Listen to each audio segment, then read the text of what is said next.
It's time for an introduction to XProc. So one of the technologies we presented today, schematron, EPUB, and now XProc is one of the technologies that we highlighted in this meetup. I am not the expert or an expert in XProc, but I used XProc myself in a couple of situations. So I know enough just to create an introduction to XProc. What is XProc? XProc is a W3C standard since 3 years ago, and it's an XML pipeline language. It is used to orchestrate complex XML transformations. For instance, if you want to chain multiple transformation, or if you want to transform, validate, or do filtering, different other XML processing. It is tuned for XML processing, and the idea is that between different steps, an implementation may avoid serializing and parsing XML. Right? So XML can flow in some form directly from one module to the other. It's platform and language neutral in the way that you can have XProc implementations in different languages or on different platforms, and once you have the XProc that describes what you want to process, that processor will apply that processing no matter what language or platforms you are on.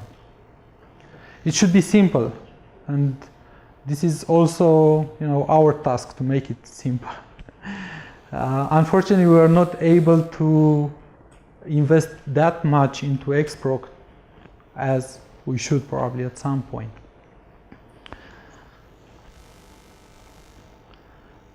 So, as with schematron, in the end, XProc has not a very large number of concepts.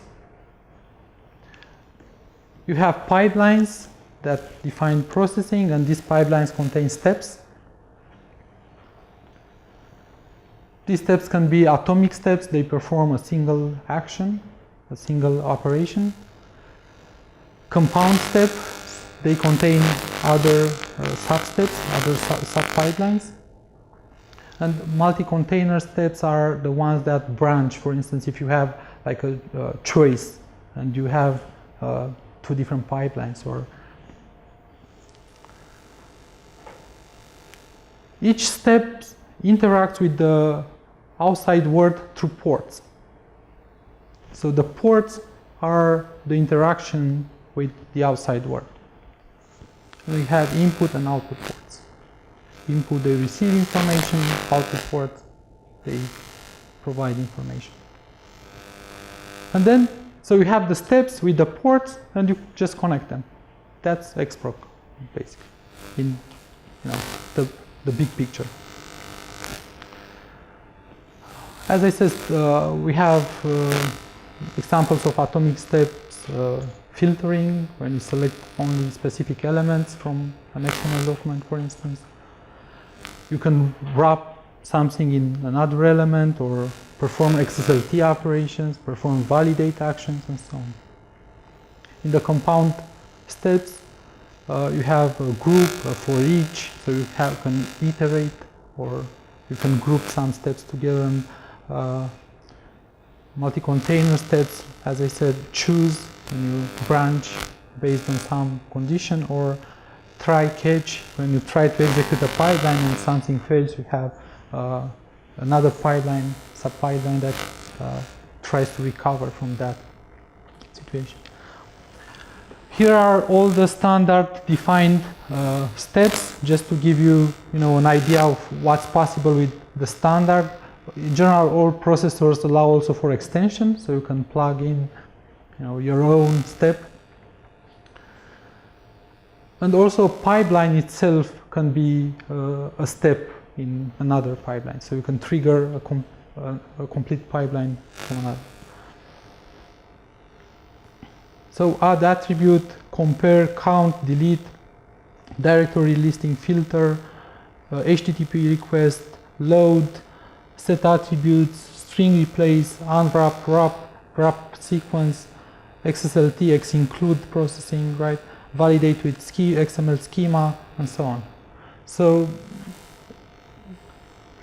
this is the list of the atomic steps specified in the specification, and any XProc processor should implement them.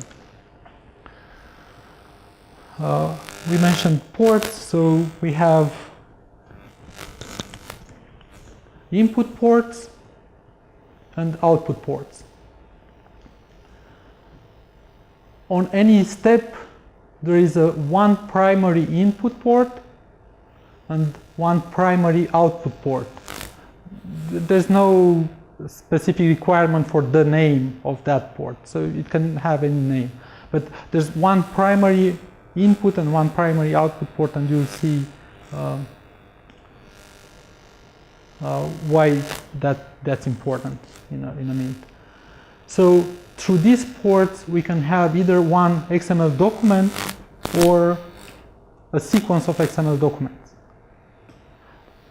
Example, for instance, if you apply a filter and you match on a data topic and you match on and you want to filter sections, you will get each section element as a document. So you get the output to be a sequence of section documents, for example.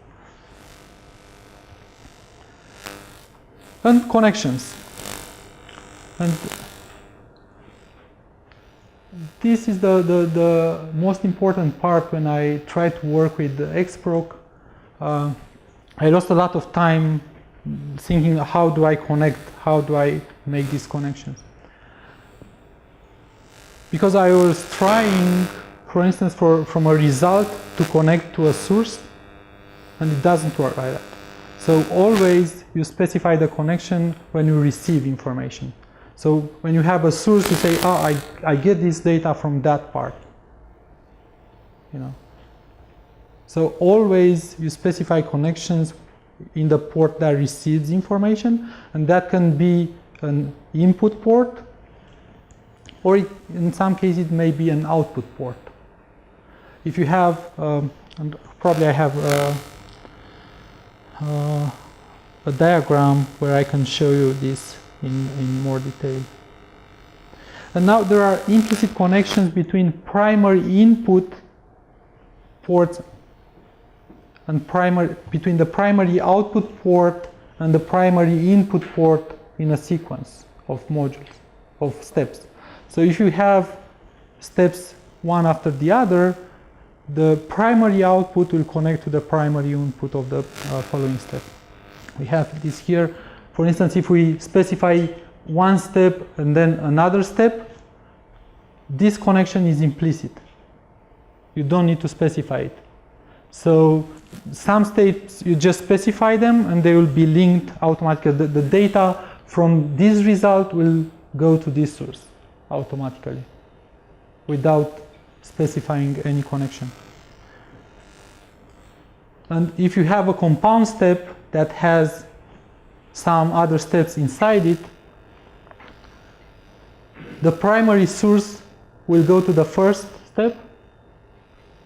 So the source of this actually will connect to the source, sorry, the primary input port of this step, of the first step, will connect to the primary input port of the compound step. And at the end, also the result of the compound step will connect to the result of the last step in the pipeline. And as I said, the binding is always made on the receiving port, and that may be the source port in many cases, but in case of a compound step, a result port here receives data from the result of the last step. So it's not necessary that you always make these bindings, these connections on an input port or an output port. It depends whether that port receives data or sends data. And in this case, for instance, this port will receive data from the result of a preceding step. of a step in its sub-pipeline. Here is an example of these connections can be made to a port that provides data, to an external document, to a document that you specify in line inside the XProc script, and to an empty document when you don't have data for that port, for instance. So in this example, we have a step here that specifies here that its source port connects to the schematron port of the main step. So step equals main, port equals schematron, right?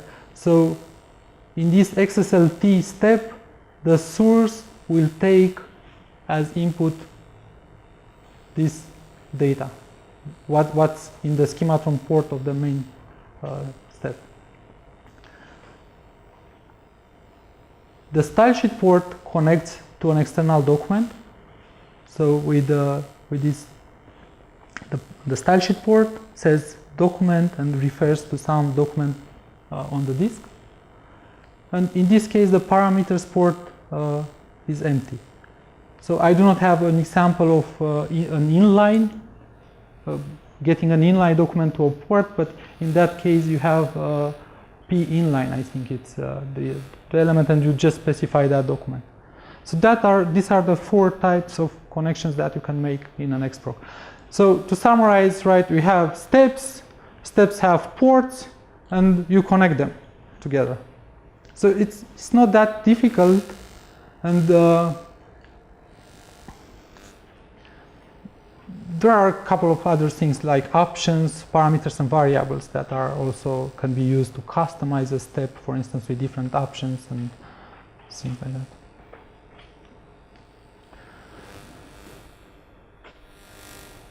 Existing XProc implementations are Calabash, created by Norman Walsh, Calumet, created by Wojciech Toman from ENC. Norman Walsh is from Marlogic now. There's another, these are in Java. And there's also an XQuery-based XProc implementation created by James Fuller, again from Marlogic.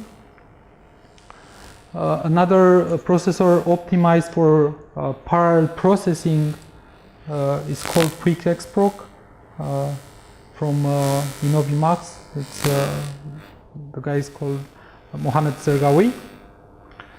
And as some of you know, Componize has also an XProc implementation, I guess in Java. So maybe Frank can share some details with us at some point. So in oXygen we support XProc,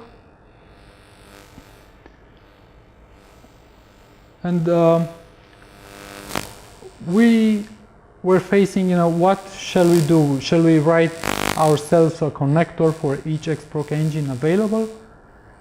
And then we said, let's do it differently than, with the XSLT engines, for instance, that we just added them and supported them in oXygen, or even with XML databases where we support each database. So instead we just developed an API to allow an XProc engine to plug into oXygen. And we implemented a connector for Calabash. Then Wojciech Toman from ENC implemented the same API, the same connector for Calumet. So they both are integrated with oXygen. And the source code for the Calabash connector, we made that available. So it's very easy to take that, and maybe if Frank wants to test his engine with oXygen, they can implement the same interface. It's just 1 or 2 classes, I think. Very short classes that can provide them support for triggering transformations using that engine. We can validate XProc either with a RelaxNG schema for XProc, or if the engine provides validation support, then we can ask also the engine to validate the XProc file and give us the errors. You can run XSLT transformations, XProc transformations, again as transformation scenarios. And we provide XProc editing driven by the RelaxNG schema. And we extended that to support, for instance, if you add an XSLT inline within, or an XML schema inline in the XSLT script. So like using the, there are 4 types of connection to another port, to an external document, empty or inline. So if you write a style sheet inline, oXygen will provide you content completion and the functionality for XSLT embedded in the XProc editor. Yes? You detect the XSLT using namespace?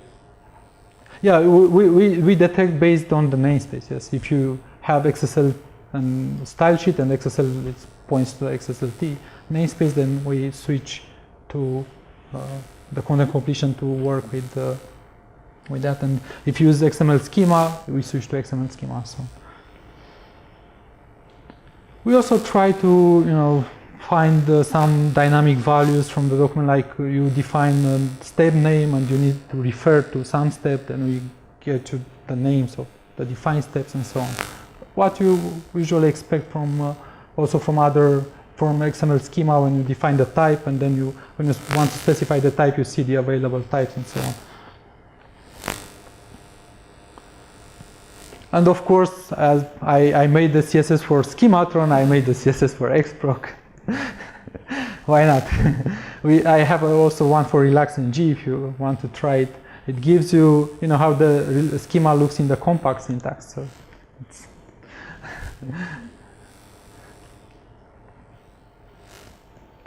and since we discussed about Schematron, and I told you this morning that the Schematron implementation is based on XSLT mainly, why not implementing Schematron, the whole Schematron validation part with XProc? Because, Schematron says you have the Schematron schema, you apply an XSLT style sheet and you get a compiled version of that as XSLT. You have the XML document, you apply that XSLT which represents the compiled Schematron schema, and you get the validation results. The actual pipeline that I implemented is a little more complex. You remember that I said Schematron also has includes, so you can include an external fragment schema pattern. So instead of having one single file that gets you the compiled version, a single style sheet applied on Schematron to get the compiled version, you actually, it goes through different steps, right? The first one will resolve include instructions. The second one will expand abstract patterns. And then we will apply the skeleton that converts the Schematron to a compiled style sheet. We take the XML document, we apply that compiled style sheet, and we get some validation results. And then I use the filter to obtain the errors. Each error has a different document, and then I wrap the errors to obtain a document that's the validation result. So it's, it's a little more complex pipeline. And I also use the technique to define many result ports, and I bind those result ports to different stages of the pipeline, so we can see what's going on after each step. So we have a result, let's say, that gets the output from the Schematron, the initial Schematron schema. Then we take from this and get to a pipe or connection from this to another output port, where we can see the Schematron schema with resolved includes. the schematron schema would resolve expanded abstract patterns, the compiled XSLT, how that looks like, right? And then the validation result, the sequence of documents, and the final result. So this is the, let me increase the font.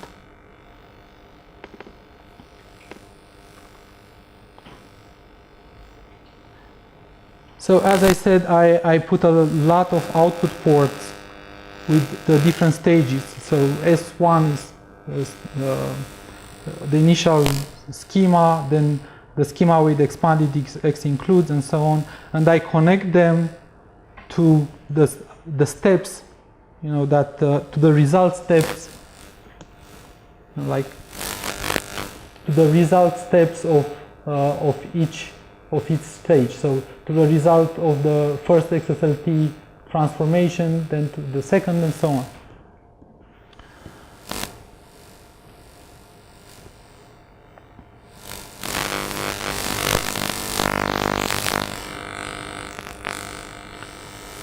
So in the first part, I have all these ports, and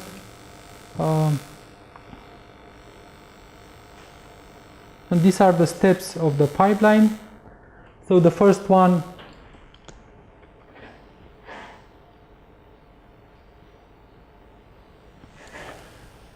this one expands the includes. The source is the schematron of the initials of the main pipeline, and we take some style sheet. Then the second step does not specify the source anymore, because the output, the result of this, is a primary port, and the source of the is a primary port. So the result will automatically go to the source of this transformation. So the schematron with the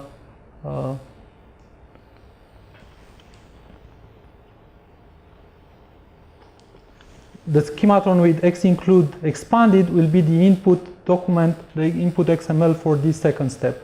So here I just need to specify the style sheet that expands the abstract patterns. And same here, the final schematron with the output abstract patterns expanded is the input. Is this kind of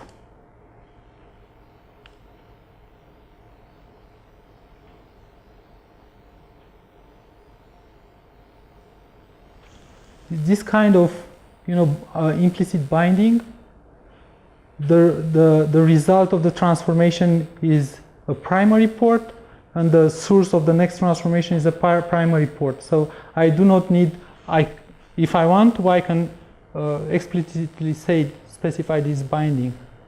So this automatic binding is just to simplify basically the style sheet, because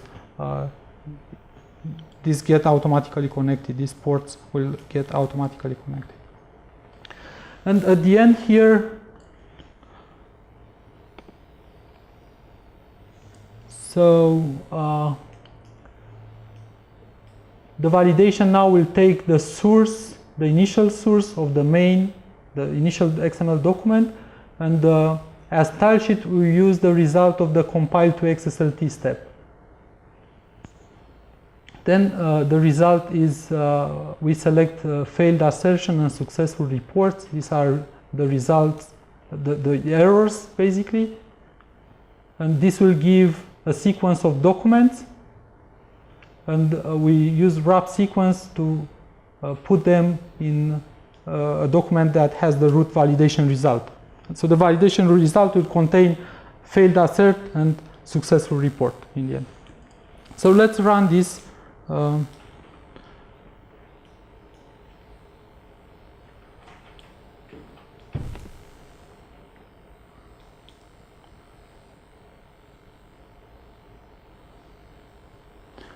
And as I said, we have different stages. Here's the initial schema. schematron schema, and you can see here there's an include through the UI rule schematron.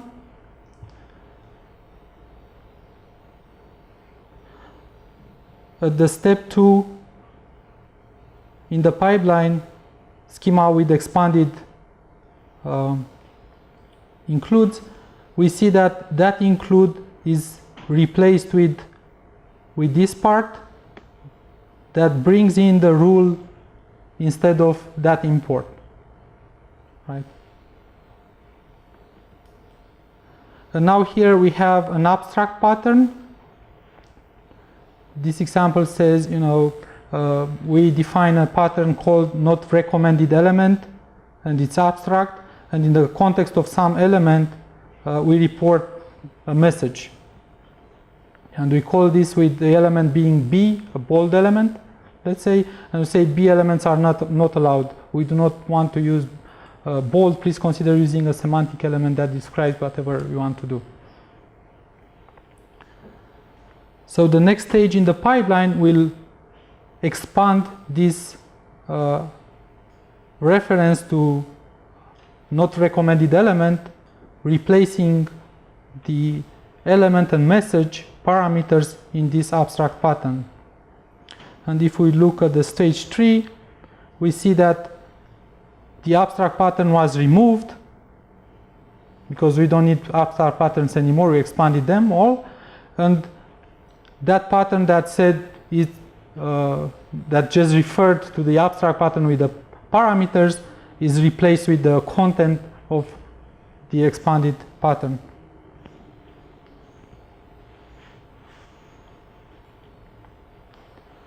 Step 4, this is the compiled XSLT from schematron. So the schematron schema gets the skeleton will style sheet applied on a schematron schema will get you an XSLT style sheet. This XSLT style sheet is applied on this data topic, which is the source in this case. And we will get this schematron validation report in language document, which provides a lot of information, not only the validation errors. It says this rule was triggered, you know, this happened, and so on. It's like a trace of what happened during the validation. So from here, we want to extract this failed assertion, for instance, and we did that with this filter, right? That says we want to select failed assert and successful report. And in step 7, you see we have 2 documents. So it's the sequence of documents. That filter applied on that document and selecting this and that element results in a sequence of documents. So we extracted only those fragments from the report, and then the last step, it's the result, wraps this information in validation result in a single element, so it will be a well-formed XML document at the end. So I set up this as a transformation scenario where you say the current file is my XProc script, the source is test XML, the schematron is test SCH, and then I want to see all these output ports in oXygen, and that's how the transformation scenario is configured in this case. And then I put also on test XML, I set up a transformation scenario that says it's an XProc transformation, but in this case the source is the current file URL, and the schematron is the current file directory URL / current file name .scn. So I can reuse this scenario with any pair of documents that have the same name, but one is .xml and the other one .sch. And as output ports, I want to see only the failures and open them in the editor. So I do not want to see all those other ports that just give me kind of debug information, you know, to see what's going on.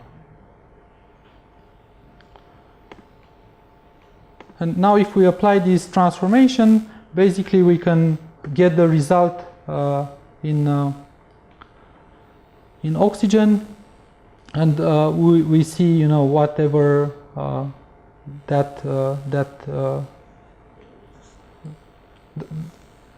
the error result in oXygen.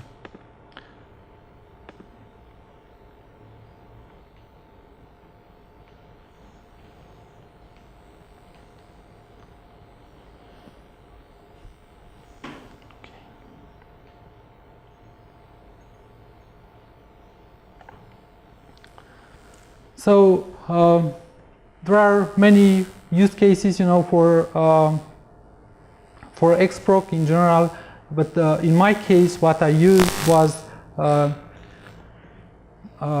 mentioned one of the standard schema languages is NVDL, namespace-based validation and dispatching language, and I managed to implement this also with mainly with XSLT, but it's also more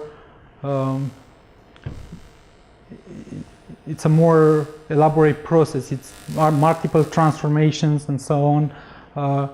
And I used XProc to run this NVDL validation that is based on XSLT. I used XProc also.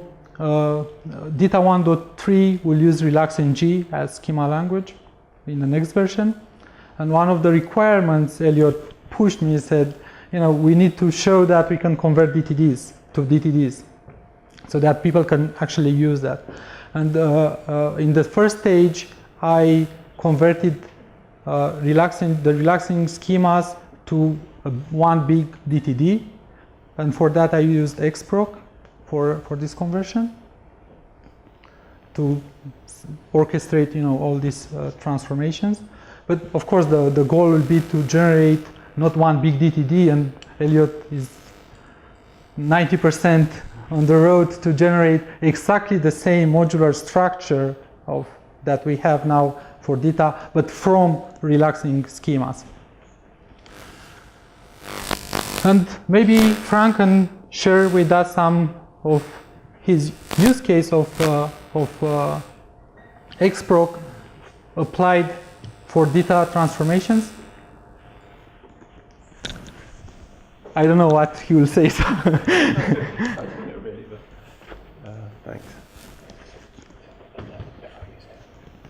Yeah, hello again. Yeah, so we do actually, we have our own XProc implementation in Componize. We actually wrote it, started writing it back in 2007, so a long time ago now. 7 years, 6 years. And at the time we decided to write our own implementation because there weren't any other implementations available at the time. Calabash didn't exist, or at least it was really just an alpha version, I think. So we didn't really have any other alternative than to write our own implementation. Well, why did we need it in the first place? We needed to be able to transform XML content. So with XSLT style sheets, and be able to chain a set of transformations. So the obvious choice at the time was to use XProc because it was like one of the new standards. So we set off on this road to write our own implementation. I must say as well that I shouldn't take all the credit. It was a team effort, so we all worked on it in the company. Yeah, so what did we use it for? So what did we use it for? Well, we wanted to, obviously for all of our data transformations, and the main driver was we didn't want to use the Data Open Toolkit as is, because the Data Open Toolkit is designed or can only work with files in the file system. So within the CMS, every time we wanted to run a transformation, we didn't want to have to copy all of the files into the file system, into a temporary folder, then run the Ditto Open Toolkit just to generate some output from the Ditto Open Toolkit. So we wanted a solution that would work directly without copying the files from the CMS into the file system. And XProc was the obvious choice. So the primary benefit of moving to XProc is that we can process XML content wherever it is. It's not necessarily in a file on disk. It could be some resource stored in a CMS or wherever. The other main benefit that we got was speed. So as you can imagine, it's a lot faster than processing files from disk. I think George said that right at the start. Once you've read all your XML files, parsed them and loaded them into memory, those files or that XML goes through the pipeline in memory. So you don't have to reserialize the output from one step back into XML format to write it back to disk as a temporary file, to actually reread the file, reparse it back into memory, which is what the Ditto Open Toolkit does.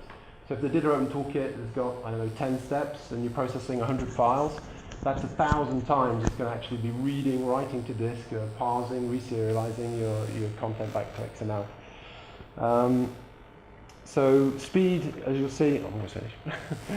So as you see, speed, it is a lot faster, yeah? And that's pretty good for previews, if you need to generate previews that are in sort of real time.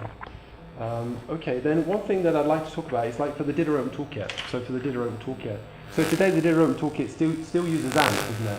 We use XProc on top of the Ditto Open Toolkit. We use the Ditto Open Toolkit style sheets. We use as much of the code from the Ditto Open Toolkit as possible, but we need to make it work with XProc. So the biggest thing, well, the first thing was trying to make it work with things other than files, yeah, so just generic URIs. Then we needed to get around the Java code. There's a lot of Java code in the Ditto Open Toolkit. Some of that code we rewrote as XSLT. Some of it we re-implemented it as XProc specific steps.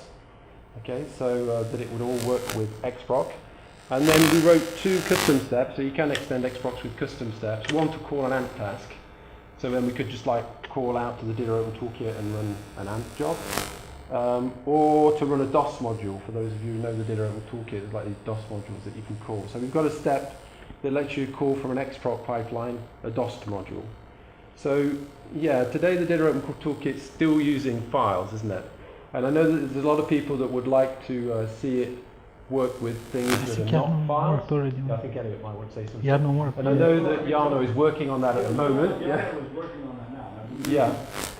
So maybe in the future the tendency will be for the Ditto Open Toolkit to move towards some sort of XProc implementation, and I think, yeah, gradually we'll probably move that way. Well, hopefully that's my hope anyway.